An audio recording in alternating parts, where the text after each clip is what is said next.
Welcome to the Haunt Vault, where Halloween is more than just a night of costumes and candy. It's a time when the strange and unsettling come to life in ways you never expected. On Maple Street, this year's Halloween feels different. The decorations are grander, the air colder, and the shadows deeper. But what if those eerie figures on your neighbor's lawn weren't just for show? In The Hollow Ones, Ethan discovers that Halloween on Maple Street holds a terrifying secret where the decorations may be more real than he ever imagined. As the night unfolds, he'll learn that some spirits of Halloween are far more dangerous and far less human.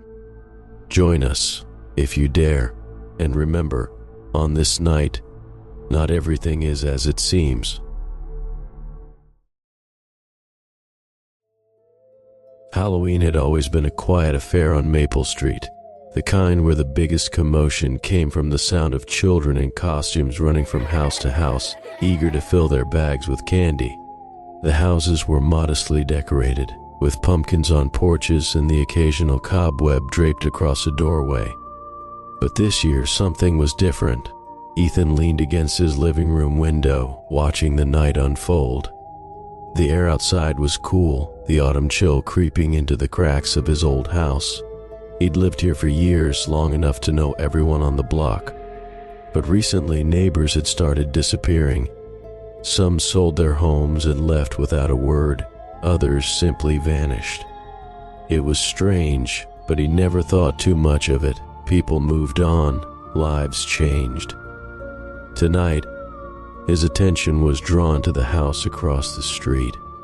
The new neighbors had moved in about a month ago. He hadn't met them yet, though they seemed friendly enough, always smiling and waving from a distance. Their yard was different tonight, dressed up in elaborate Halloween decorations, more extravagant than any other house on the block. Life-sized figures stood in the yard, frozen in place, wearing various costumes. At first glance, they looked like your average Halloween props, but something about them unsettled Ethan. From the window, he squinted, trying to make out the details. These figures, there was something off about them. They weren't like the inflatable ghosts or exaggerated skeletons other houses had. They were too real, too lifelike. Their faces were eerily detailed, their skin unnervingly smooth, almost like wax, and their eyes, if you looked close enough, seemed hollow. As the evening wore on, Ethan found himself glancing at them again and again. Each time he looked, a knot of unease tightened in his stomach. He recognized one of the figures, a tall woman dressed in an elegant vintage gown.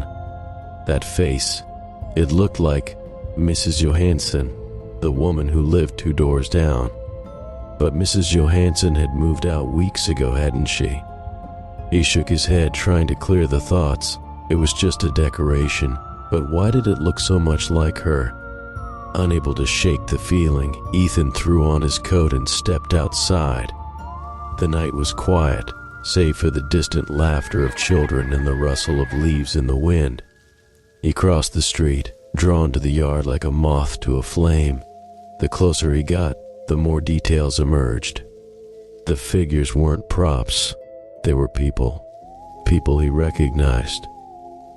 Mrs. Johansson was there, standing unnaturally still, her face frozen in a stiff, empty smile. Next to her was Greg, the mailman, his arm outstretched as if he were caught mid-step.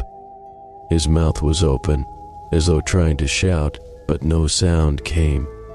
Ethan's heart raced as he backed away, bile rising in his throat. These were his neighbors. These were real people, not decorations. He turned, ready to flee, when he noticed them. The new family, standing on their porch, watching him. The father, tall and clean-cut, stood with his hands in his pockets, a smile playing on his lips. His wife, standing beside him, held their teenage daughter's hand, all 3 of them eerily calm. They looked as though they had been watching him the entire time. Beautiful night, isn't it? The father said, his voice smooth, almost too friendly. Ethan opened his mouth to respond but found the words stuck in his throat. The family watched him with an intensity that made his skin crawl. What's going on here? Ethan finally managed to choke out, his voice shaky. The father glanced at the yard, as if admiring the scene. We like to keep the spirit of Halloween alive. It's important, don't you think? Ethan stared at him, heart pounding in his chest. What did you do to them? The family exchanged glances, their smiles widening ever so slightly. They didn't have the spirit anymore. The mother chimed in, her voice unnervingly soft. The neighborhood needed a little livening up. Ethan took a step back, every instinct telling him to run. But something kept him rooted in place. The way they looked at him, it was as though they knew something he didn't. He could feel it, a weight pressing down on him, an unspoken threat in the air. His mind raced with possibilities, none of them making sense. The father stepped closer, his eyes gleaming under the porch light. You're welcome to join us, you know.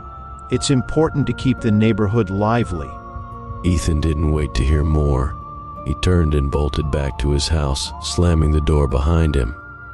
His breath came in ragged gasps as he locked the door and backed away, trembling. He glanced toward the window but couldn't bring himself to look outside again. The house felt colder now, the silence pressing in on him. His reflection caught his eye as he passed the hallway mirror, and for a split second he swore something was wrong. His face, it looked stiff, unnatural, hollow. Ethan shook his head and forced himself to breathe, telling himself it was just his imagination. But the feeling lingered, gnawing at him, that he was being watched, drawn into something far beyond his control. Morning came quietly. The sun rose over Maple Street, casting long shadows across the lawns. Kids rode their bikes past the new neighbor's house, paying no mind to the still figures standing in the yard. Ethan's house was quiet. The blinds were drawn, the door locked. But across the street, a new figure had appeared among the decorations. Standing on the porch, perfectly still, his face frozen in a vacant expression, was Ethan. The family watched from their porch, smiling. The neighborhood had never looked so lively.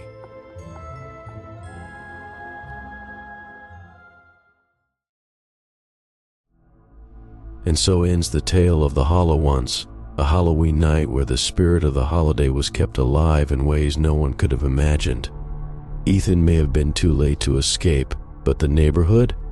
Well, it's never looked so lively. Thank you for joining us on this eerie journey through the shadows of Maple Street. If you enjoyed this story, don't forget to like, share, and subscribe to the Haunt Vault for more chilling tales. And remember, the next time you see a familiar face in a Halloween display, take a closer look. After all, in the world of the Haunt Vault, the line between decoration and something far more sinister is thinner than you think. Until next time, sleep with one eye open.